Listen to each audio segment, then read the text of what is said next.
Quero agradecer ao professor Alberto Tres, do Instituto Federal de São Paulo, na cidade de São Roque. Quero agradecer ao diretor-geral do Instituto Federal de São Paulo, na cidade de Campinas, professor Everval Castro. Aos pontos a gente vai citando, dando continuidade à nossa live. Coronel Bazucchi, mais uma vez, obrigado pela presença. Coronel Bazucchi, segundo repositório do IPEA, o colapso da União das Repúblicas Socialistas Soviéticas em 1991, pôs termo à Guerra Fria, período caracterizado por fortes tensões entre o mundo ocidental dominado pelos Estados Unidos e o bloco socialista liderado pela União Soviética. Esta deu lugar a 15 estados independentes, no meio dos quais figurava a Rússia. Mesmo sendo o maior destes novos países, a Rússia só representa 2/3 do território da antiga União Soviética e metade de sua população. Este país conseguiu obter a cadeira permanente ocupada pela então União Soviética no Conselho de Segurança da Organização das Nações Unidas e conservar o controle exclusivo do antigo arsenal nuclear soviético. Mas depois que a União Soviética, sob Mikhail Gorbachev, abdicou unilateralmente de todas as suas pretensões de disputar o poder mundial como superpotência, no primeiro momento, a nova Federação Russa correu o risco de perder até seu status de potência regional. O que o senhor poderia dizer sobre isso? Muito obrigado.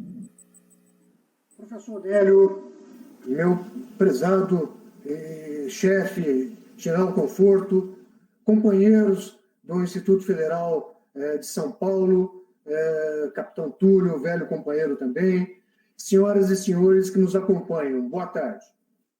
Eu sou o coronel José Vitor Siqueira Bazucchi e atualmente estou prestando serviço, já na reserva, no Comando Militar do Sudeste, lá em São Paulo.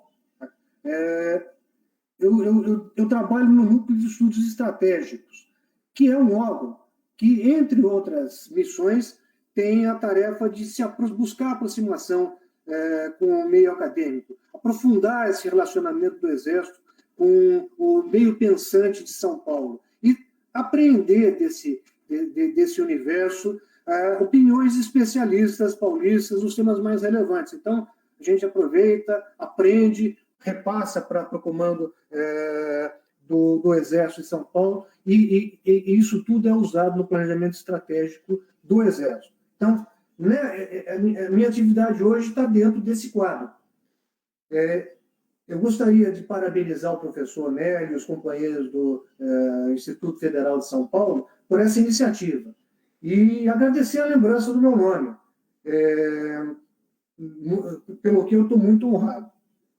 A relevância do tema já foi ressaltada. A Europa Central é importante para o equilíbrio da Europa como um todo. A Europa equilibrada e recuperando o seu crescimento econômico é importante para o Ocidente e, portanto, importante para o Brasil. Senhores, e a Rússia? Essa Rússia pós-soviética, como é que ela entra nessa equação? Enfraquecida, já não fazendo uma fronteira direta, exceto por pequenos pontos, com a Europa Central. Ela ainda merece a atenção da Europa? Para responder essa questão, eu permito-me uma rápida recordação da vocação expansionista histórica da Rússia. No final do século IX, depois de Cristo, um grupo de tribos eslavas do leste, fortemente influenciados ali pelo Império Bizantino e já adotando a religião ortodoxa, essas tribos formaram uma confederação, a Rússia de Kiev. Essa Rússia, essa confederação teve uma vida bastante dificultada pela ação de hordas vindas das estepes asiáticas, até que por volta de 1240 eles foram arrasados pelos mongóis. Bom, passou o tempo, 1300 mais ou menos, começaram a se reunir de novo em torno do Principado de Moscou.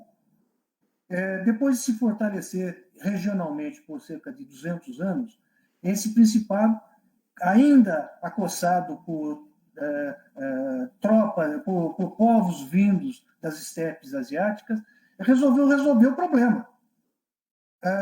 Avançou em direção à Sibéria e foi paulatinamente conquistando e eliminando aqueles seus principais adversários, a sua principal ameaça. Então, a solução deles foi simples. 1550, a Sibéria Ocidental estava ocupada, lá o Vale do Volga. 1580, os Montes Urais estavam ocupados. 60 anos depois, a Sibéria Central. 70 anos depois, em 1650, toda a Sibéria já estava ocupada e os russos estavam chegando lá na parte gelada do Pacífico. Depois eles até prosseguiram um pouquinho mais, ocuparam o Alasca, como a gente sabe, por volta da 1750. Bem, essa solução, os problemas iniciais que eles tiveram de segurança e essa solução que eles tiveram de conquistar e absorver as suas ameaças, passou a ser um padrão no comportamento russo. Então, eles... o que eles fizeram? Eles, a partir dessa base estabelecida e segura que eles tinham, a partir ali do centro de Moscou e toda a Sibéria, eles continuavam sendo ameaçados por outros povos, particularmente no oeste, o império, um principado, um reinado lituano-polaco, também estava se expandindo, cerca de 1500, 1550, e avançava em direção à Ucrânia. Ameaçado, os russos reagiram do jeito que eles começaram a aprender a fazer. Marcharam para cima dos lituanos polacos e ocuparam a Ucrânia aproximadamente em 1650, olharam para cima e viram que, olha, eu só tenho uma saída para o mar lá pela geladeira do Mar Ártico, quando muito o Mar Branco ali em cima. Eu tenho que, para minha segurança, continuar avançando.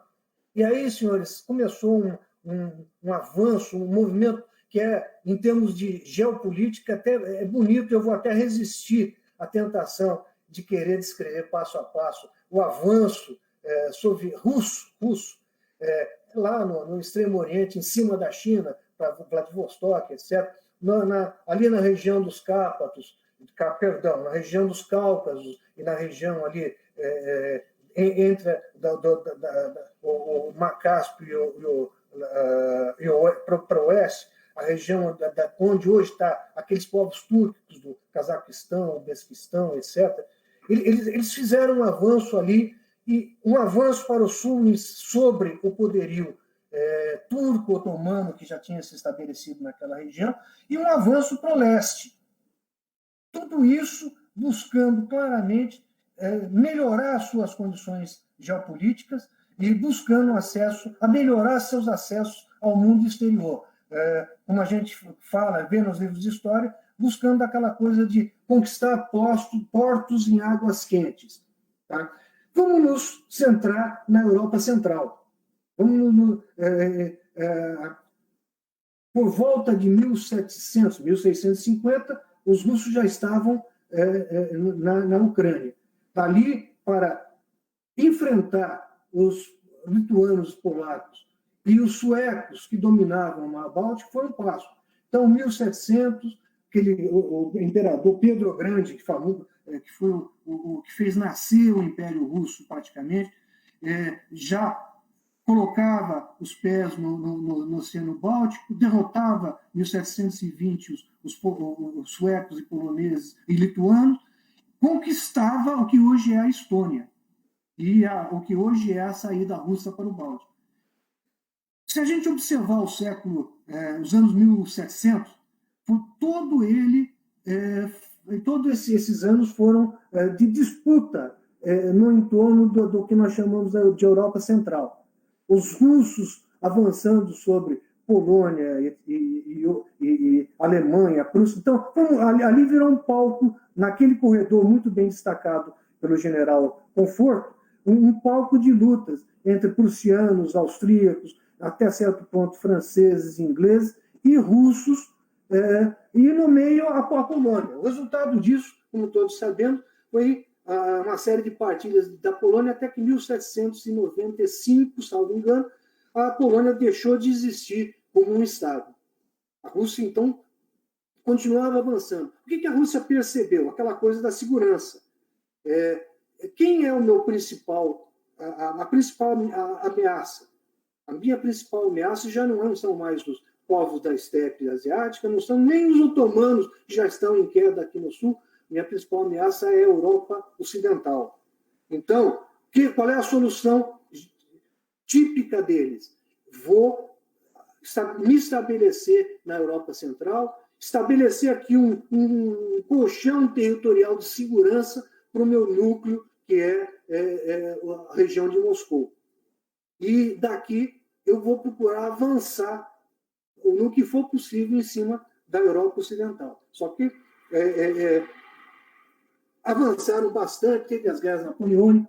A gente viu nas guerras napoleônicas claramente a importância desse colchão de segurança que os russos já tinham estabelecido, apesar de Moscou ter sido conquistado.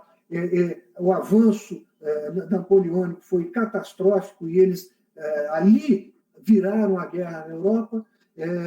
Então, a Rússia, nos primeiros 50 anos do século XIX, estava muito firme na sua posição na Europa Central. E aí eu quero começar a mostrar também esse vai e vem em cima da Europa Ocidental. Houve uma reação de franceses, ingleses, turcos, Guerra da Crimeia, mais ou menos 1850, 50 e pouco, os russos perderam, foram obrigados a retrair. Ao longo do restante do século XIX, eles conseguiram recuperar, de forma que na Primeira Guerra Mundial eles ainda estavam com o pé fincado na Polônia e avançando em direção aos Balcãs. Foram derrotados fragorosamente naquela guerra. No fim da guerra, inclusive, adotaram aquele regime comunista, como todos nós sabemos, e aí foram obrigados a uma retração forte em direção a leste. Na Segunda Guerra Mundial, voltaram a carregar sobre a Europa ocidental, mais ou menos, sobre a Europa Central. E, novamente, se estabeleceram, dessa vez mais fortemente, na Europa. O Pacto de Varsóvia, que também já foi citado aqui, nada mais é do que uma forma de controle que a Rússia, a então União das Repúblicas Socialistas Soviéticas, mas o pensamento russo colocou em direção entre ele e a Europa Ocidental e os Estados Unidos. O que veio a Guerra Fria? Os russos novamente foram derrotados nessa guerra e obrigados mais uma vez a retrair. E essa é a condição que nós estamos hoje.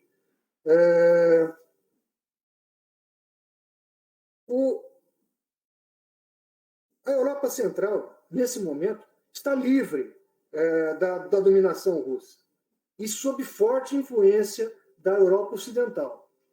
Mas vejam bem, eu procurei descrever aqui rapidamente justamente esse vai e vem. Desde que a Rússia começou esse movimento, que ela leu historicamente que o problema dela era ter segurança em relação ao Ocidente, ela avança, é obrigada às vezes a recuar, avança e hoje está no recuo. A Europa Central continua certamente insegura em relação à Rússia. A Rússia, por sua vez, como eu falei, todas as vezes que ela esteve insegura, ela reagiu avançando. Ela hoje também está insegura em relação à pressão que órgãos como OTAN, no lado militar, União Europeia, no lado econômico e político-social, estão fazendo sobre o seu núcleo existencial, que é lá o núcleo de Moscou. Então, não podemos deixar de considerar que esse processo ainda está em aberto. Em resumo, há mais de 500 anos, a Rússia mantém um padrão, esse padrão que eu acabei de descrever. E é bonito ver, novamente, como eles continuam trabalhando para melhorar seu acesso ao Mar Negro, melhorar seu acesso ao Mar Índico. Em determinado momento, ali quando a Rússia invadiu o Afeganistão, eles estavam a um passo de chegar no Golfo Pérsico. Melhorar seu acesso ali à região. Eles já chegaram a ocupar as Ilhas Sakhalinas, lá no norte do Japão, a Port Arthur, que fica na China, hoje, na fronteira com a Coreia do Norte. Então, é bonito ver esse andamento, mas a principal preocupação russa é a Europa Ocidental, e a Europa Central está no meio. Então, eu tenho a impressão que, num ponto à frente, eu vou poder falar mais sobre a situação atual, como a Rússia está reagindo no pós-guerra, como a União Europeia e os Estados Unidos que estão atuando no pós-guerra, e os riscos que isso traz aos países da Europa Central. Por hora, eu acho que eu já falei demais, professor. Excelente, Coronel Bazzucchi.